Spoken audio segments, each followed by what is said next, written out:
These ain't glorified gang or prison stories, man. These is lived experiences.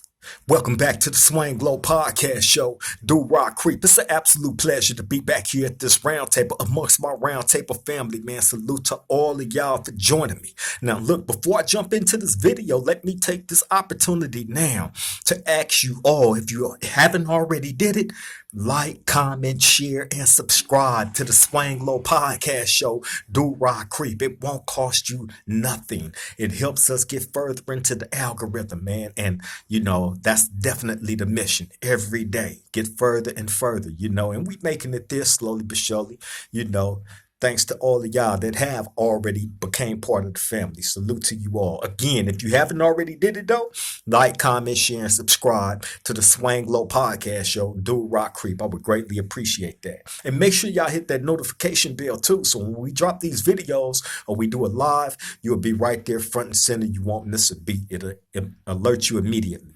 You feel me? But yeah, man, I want to go back to, well, I'm going to spin the block out to Compton, right? To the Nutty Blocks. You feel me? Now, I know a number of these guys from Nutty Block Compton Crip, right? A number of them. A lot of good dudes from that section, man. Shout out to the OG Red Dog, too, from Compton Grandies, man. You feel me? That's a guy that I met as a young dude, you feel me, and got to learn a lot from him, from dealing with him. Cool OG, man. Cool OG, man. Shout out to him. But I want to go back to the year of, this was like 20, I'm gonna say, well, I know the homie T.O. Takeoff from Nutty Block, right? He got to Corcoran State Prison. I believe it was probably like within the year of 2013, somewhere around there, right? But anyway, he get there. Then you had a couple of other homies from Nutty Block that ended up popping up there. You had Lil Greg from Nutty Block that popped up there. Crazy ass Lil Greg, man. You had Termite that popped up there, little short Termite, then you had BGN. Right now, we're gonna get to BGN, but I told y'all the story not too long ago about the fight that I got into with this guy from the Bay Area that referred to me as Blood, right? And we ended up getting into a short, fast little scuffle on the basketball court. However, the homie T.O. Takeoff from Nutty Block was standing right there, right? He is the one. If y'all go back and check that story out, you'll see I mentioned him in that story. But he was the one standing right there. He was right there on the basketball court. So bam, when everything happened, he was the one that was like, "Creep, he not trying to fight. He not trying to fight," right? So anyway, bro was there. I dealt with him every day. You know what I mean? He actually got a baby by my homeboy Bubba. Rest in peace, Bubba, man, by one of Bubba's daughters. And I remember him always talking about them, and you feel me? Yeah, T.O., man, Takeoff, that was my boy, man, from Nutty Block.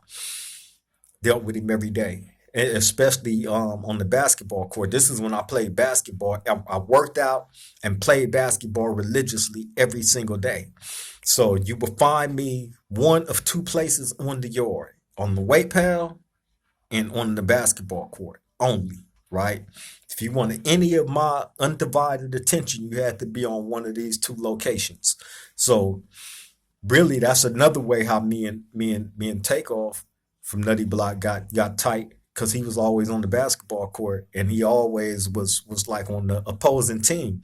So me and him used to go back and forth, T.O. had a little basketball game on him too, bro. But yeah, so that's how me and him ended up getting tight. That was bro. And then Lil Greg ended up popping up there a little bit after that. I think Lil Greg ended up getting there probably like 2015, somewhere around there, right? If I'm not mistaken. I could be wrong. But he popped up there. You feel me? And Lil Greg, that's the homie too, man. Lil Greg character was like was like he wanted to jump into the thick of all any politics that was going on, in that environment. Like he didn't care. He wanted in on all of it. He didn't care. And you just got some homies that's like that. He was definitely like that. So that's how he ended up hitting the yard and making like a splash because he was going hard for what he was going hard for. So I dealt with him every day too, man. Lil Greg was crazy, man. That was the homie though. And then Termite ended up popping up there a little bit after Lil Greg. You feel me? I think him and Lil Greg was cellies too, man, for quite some time. You feel me? I used to go to their cell every day and mess with them, man, and they was crazy, man. Them was the homies from Nutty. You feel me? But BGN, right? BGN get there probably around 20, I'm gonna say probably like 2013, right? Now, when he get there, he land in our pod. This is during the time when me and the homie Taco from 190 East Coast was cellies, right? And during this time, like I told y'all, the stories about me and the homie Taco from 190 East Coast, right? Like the money we was making and how we was doing and all this and that, right? Okay, this was during that period. Well, when BG Ant from Nutty Block get there, you know, we looked out for we tried to touch all the homies with something. You know what I'm saying? And like we the ones that had the phones and all that. So when a new homie will pop up, we finna hit you with something and we gonna shoot you the phone and all that so you can call your family and do whatever else you need to do. You know what I'm saying? And that was just like just looking out. You feel me? And if we had the trees or whatever, we would bless them with whatever we had. That was just on some lookout stuff, right? That was all the homies that popped up, or even if it was some down moves that we knew. We looked out for them. How we got treated when we got there, because some down moves. When I first got to Corcoran to Sadev on that Sea Yard, when I first got there, the first pod I landed in, I'm in a pod full of bounty hunters, right? It's a whole, man, I'm telling you, at that time, it was probably about 15 bounty hunters in that pod, right? All of them was turned up. All of them, but they was cool as I don't know what. Do you feel me? All of them was solid though. You feel me? I can't say nothing bad about any of them blood dudes that was there at that time. Nothing. You feel me? But the main ones that looked out was the dude Fly. Fly was from Bakersfield, Bakersfield bounty hunter, I believe. Right? Now, Fly had a cold little reputation up there because a couple of them dudes from up that way was telling me, like, yeah, the dude Fly was popping it, everything moving out there. I was like, yeah, it was like, yeah, Fly was out there. But inside the jailhouse, this dude was cool as I don't know what. And it be like that. It be like that, man. You have this reputation on the street for being one way, and then you come into the system and you grow into the system, and then you see things differently. So your mentality and your outlook on stuff starts to change. You feel me? And you become cool with people that you would have been feuding with in y'all younger years when y'all was on the streets, had y'all run into each other. You feel me? But them was the first dudes that looked out for me. And I remember the dude Fly was like, hey, he was like, you just came from a new prison, huh? I was like, yeah. He was like, yeah, I can tell, man. He like, you got a real solid program, man. He like, I be peeping. I'm like, yeah. He was like, yeah.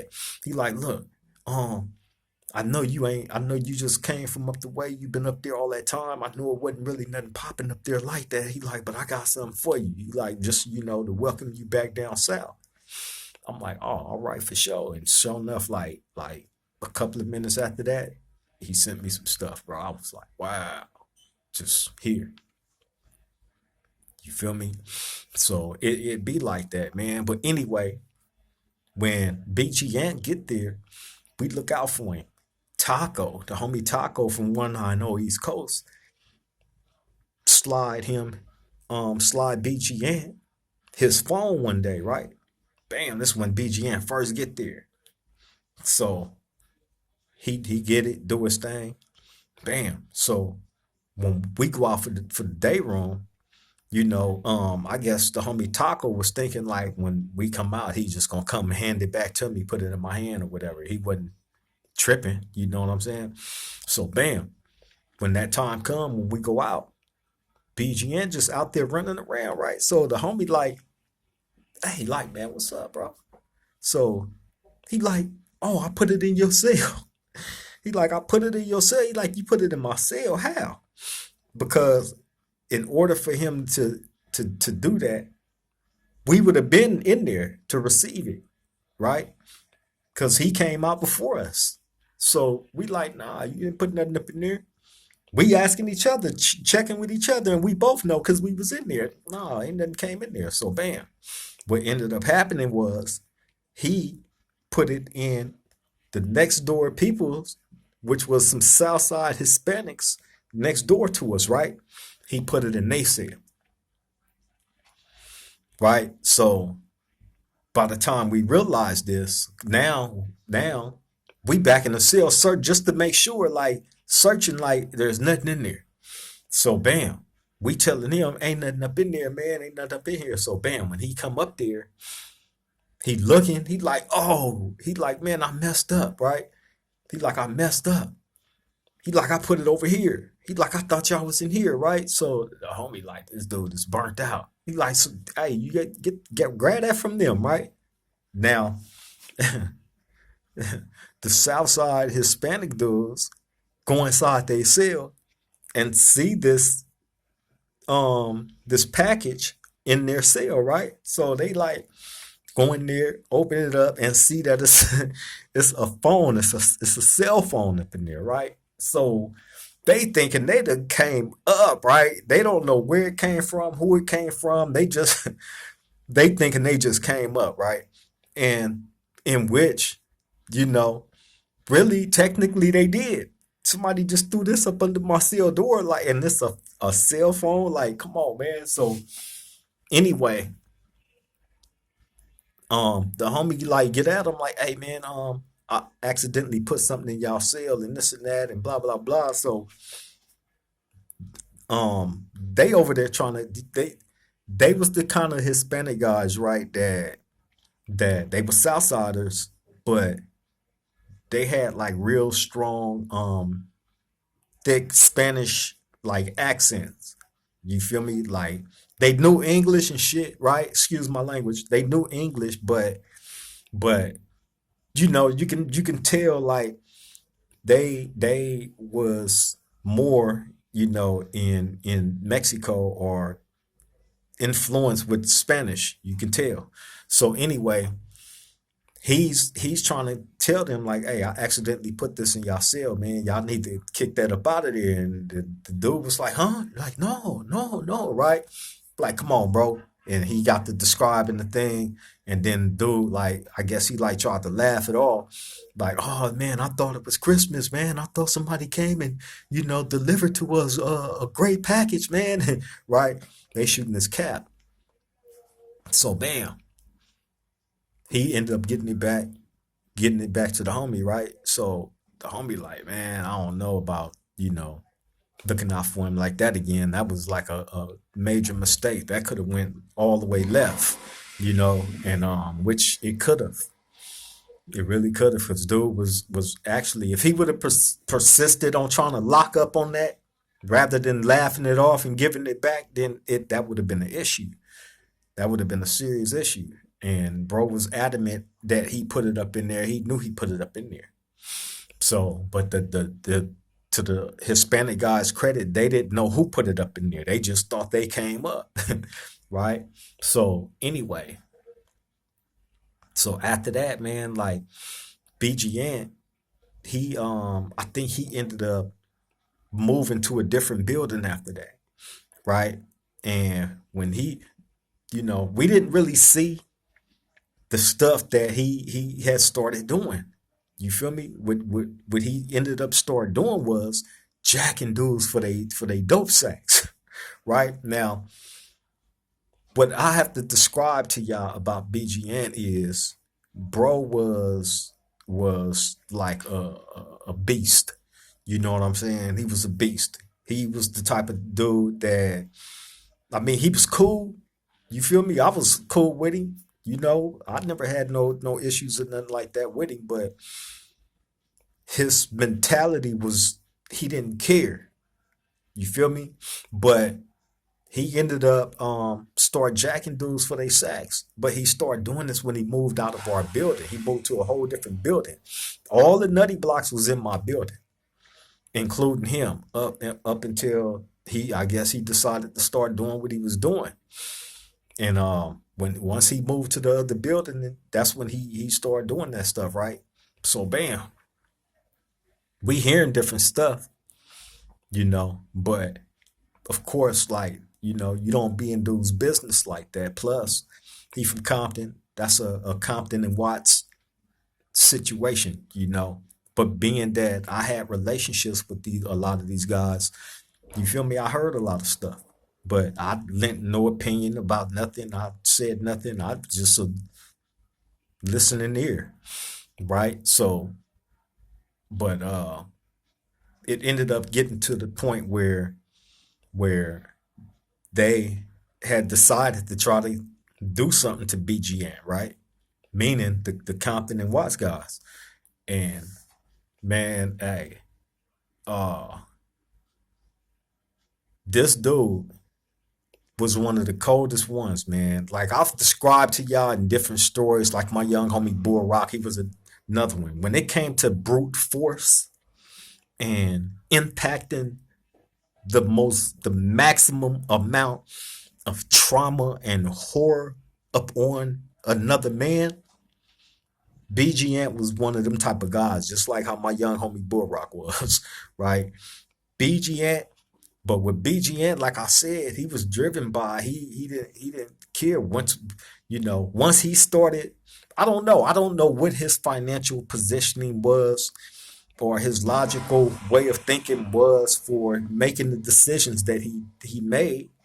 I just remember the dude coming, like after he moved out of our building, him making his way back down there like a few times. And anytime he wanted to get inside our building, if he didn't directly see me, he's gonna send somebody. Hey, go tell the homie Creep, it's Ant. Tell him to come holler at me. It's Ant, right? And they'll come tell me. So bam, I make my way out there. He'll be like, yeah, cuz I'm trying to get up in the building, man. This dude owed me my money, man, and this and that. And whoa, wham, bro, I need you to get me up in there. All right. Get him up in there. He'll go press whoever it was he came to press. But this is when he had started doing what he was doing. Right? He'd come down there, do that, and bounce. You feel me? I didn't really, ask him no questions about nothing that he had going on and none of that stuff. It wasn't my business. But he I guess he had did that one too many times. And, you know, like I said, the people from his car made the decision to, something had to be done to him about what he was doing. And man, hey, like I said, you got some dudes that's just not like regular like that, bro. That's when they get cracking. Like I said, the most maximum brute amount of punishment that a dude can put on another dude. These dudes is like that, and this dude BG Ant, I'm talking about when these dudes rush him. I'm not saying no names or where they was from, but they was from that car, from his car, right? And when they tried to rush him, dude get cracking, right? And they trying to handle their business, but BGM was a stocky. He wasn't tall. He wasn't really short like that. He was probably like 5'9", 5'10", but real stocky. Built like a bull. With a big beard. You know what I'm saying? And You know, uh, he wasn't one of the loud rah rah type of dudes or none of that. You feel me? Not at all. If you seen him, if he know you, he gonna holler at you. If he don't, he ain't finna say nothing. He wasn't rah rah at all. When it was time to get cracking, make no mistakes about it. And if you had any type of plans on going at this dude, which they did, tried like a few times, you know, you had to be on point. And I ended up having to tell some of them dudes because it came to another situation. After this first one, he's walking through, they shooting smoke bombs and the wooden bullets, they shooting all this stuff at this man. He's getting hit, it's just bouncing off of him. He's walking through this stuff, right? He was all the police or all the police around there knew that if it was anybody when they got cracking and they start shooting, whether it be the block gun, whether it be the smoke bombs, whether it be the mini 14, I don't care what it was. That dude is not finna get down. Whatever you hit him with, he's gonna take it, and he's finna steal. He's fighting through all this, right?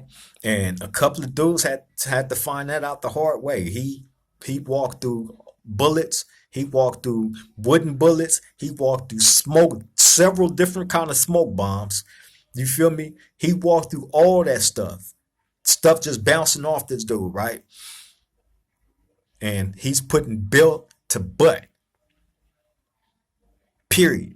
And it was like a 3-on-1. Three dudes on him, on BGN. And man, so that was the first one. So I seen that with my own eyes, right? Like, wow, that wasn't regular, right? When somebody is getting a removal off the yard or any of that, and it's a 3-on-1, ain't no way that dude's supposed to be up on his feet, walking and whooping all three at one time, and getting shot with wooden bullets and hit with smoke bombs and all this stuff, right? Where they started having to bust the mini. They didn't shoot him with the mini, but they shot it around him, right? Still didn't get down. He didn't care. He didn't care. Once that switch go off in that dude BGN head, it's a wrap. He's not killing. He don't care, right? So that incident happened. Then he ended up going to a different prison. He actually had went across the street from where we was at, which was Sat F, the C yard. He went across the street from there to Old Corcoran. And when I heard he got over there, you know, he whooped a couple of feet over there, and then uh, I heard he got married, right? And when he got married, he has slowed down on getting into jacking people and all that. He has started doing his thing. Once he got married, he started doing his thing. Now, um, Lil Greg from Nutty Block was always telling me about BGN because they kept in contact with each other. Yeah, of course, they from the same hood. So he was the one telling me that BGN got married and had stopped doing all the BS that he was doing, jacking dudes and all this and that. He had actually started making his own money, and was I think he was getting his family visits with his wife and all that, right? Things was looking good for him. So then I think he ended up going to the hole for something, right? And I remember Lil Greg like, man, they talking about sending BGN back over here. I'm like, no. He was like, yeah. He went to the hole for whatever, right? So bam, sure enough, like right after that, he was back over there. So I went straight to his cell and hollered at him, right? So he was telling me like, I guess he was doing this thing, and somebody had told on him. And I can't remember if his wife got arrested or something, but something had affected his relationship with his wife to the point where she couldn't travel to the prison to see him, and like they was under investigation of some stuff, right? So he ended up going to the hole for that, and then they booted him out that prison and sent him back over to SADF to the sea yard. So bam, that's what he was telling me. So I was like, damn. So while he's talking to me, I'm looking at him, and he got that old look in his eyes, right? And I remember how the homie Lil Greg was telling me how he was doing good and all this and that, but looking at him as he was describing to me how he had got told on, that's how he went to the hole, how all this bad stuff started happening to him. That look was back in his eyes. I was like, wow, right? And sure enough, like it wasn't really that long. He came back. He was there probably for about 6 months, right? And within that 6 months, he had managed to jack quite a few people, for their dope sacks, and it caught up to him, man. And I remember being around a couple of the homies from the Hub and Dub, and again hearing, you know, different things being told to me. Hey, it came down to the point of them knowing that they was gonna have to do something to BGN, right? But also they heard that's not gonna be no cakewalk. You feel me? And then I'm telling them too. I'm like, hey, I'm gonna tell y'all like this, right? It ain't none of my business, right? But when it come to that dude right there, y'all better be careful, bro. Like, if you gonna send anybody to do anything to that man, you better hope they know what they doing. Y'all better be careful, right? So they already had heard, you feel me? So it was definitely some I'm not gonna say concern with, how the turnout of that was gonna be, but more so like who was gonna do what, and but they ended up having like 4 or 5 dudes jumping on BGN, right? Which was not a cakewalk, right? Which was not a cakewalk, but eventually they ended up getting him. But in the midst of that, of them getting on him that time on the yard for the second time, while these dudes, like I said, it was probably 4 or 5 of them that jumped on him. Right, one of them people being Termite. Termite, a little short dude, man. Right, but he got in it. You know what I'm saying? Can't take nothing away from that. You feel me? But one of them people that was in that was definitely Termite from Nutty Block. I ain't gonna name nobody else. But this dude, BGN, is so cold with it while they getting on him. He's fighting back, right? He's fighting back, bro. He's not going down without a fight. I'm talking about he fighting so hard. Somehow, some way, right? Somehow, some way, his pants and drawers and everything gets snatched down, right? While they jumping on him. Somehow all his I guess it just fell down or something. I don't know. But he's butt naked in the middle of the yard getting jumped by these dudes, right? Fighting like I don't know what, naked and all. Why they shooting it? Hey, not making none of this up, man. I promise you. You feel me? Those of y'all that was in SADF with me in New Corcoran on the Sea Yard at this time, y'all remember when this incident took place, and y'all know that this is exactly how it happened. You feel me? Bro was butt naked, squabbing. You feel me? And it wasn't a cakewalk, but they eventually ended up knocking BGN off his feet, and getting on him. But yeah, man.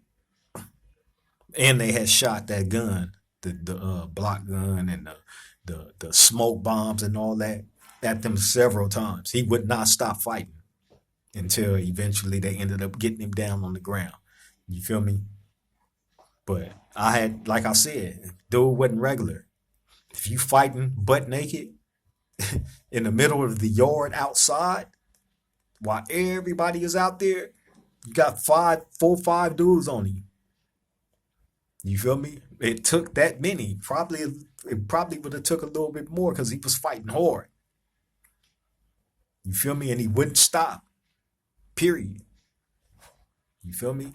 But at the end of the day, you can't rob people, bro, and think that you know you're gonna be that much of a person that's above, you know, getting touched for that, especially in prison, especially on a level 4 yard. You're not gonna last at all. If you doing stuff like that, you're not gonna last. Your number will be called. You feel me? And that's a fact. But shout out to the Nutty Blocks, man. Shout out to my boy T.O. Takeoff. You feel me? Shout out to Lil Greg and them. Shout out to Termite. You feel me? Shout out to even BGN. I don't know where these men are at in their life, at the present, but these was definitely some guys that I was around, had the pleasure of meeting, many, many, many nutties that I know, man. Shout out to the Nutty Block. Shout out to the Grandies. You feel me? But yeah, I just wanted to spin the block back out there to Compton real quick, man, and show a little love as well as tell a little crazy story, man, about BGN. You feel me? You don't find too many people like that. You know what I'm saying? When it comes to making certain choices and decisions while in prison to live a certain way, man, and be put into those situations where you get jumped constantly, but you know, you know, regardless of how hard bro fought in those situations, at the end of the day, he was wrong for doing the things that he was doing. You know what I'm saying? Can't do that and expect to last in nobody's jail. Nowhere. You feel me? But yeah, man, I'm finna let y'all get back to doing y'all, man. I just wanted to put something on the round table for our round table family. You feel me? Y'all always show up for me, so I definitely try to show up for y'all, man. As much as I possibly can. We have the blessing of having this beautiful platform where we can come sit down and kick these stories around to each other. Hopefully, it inspires somebody to be like, I ain't never trying to go through none of that or be around these type of people, man, like, because they do exist. You feel me? They really do, man. You don't want that life. I don't want it for you. That's why I bring these stories to this platform for y'all. You know what I'm saying? So y'all can live the experience as I tell it and never have to repeat it by putting yourself in a prison, to go through any of that stuff, man. So I appreciate your freedom, man. Appreciate your freedom. That's the best advice I can give. But I'm finna let y'all get up out of here, man. I love and appreciate you all. Thank you all for showing back up to the round table yet again, man. Y'all take care. Y'all stay safe out there. Let the people that's in your life know you love them and appreciate them while you can, because tomorrow is promised to none of us. You feel me? On that note, I'm finna get up out of here. Till the next time we meet at this round table, I love all y'all. Triple gang.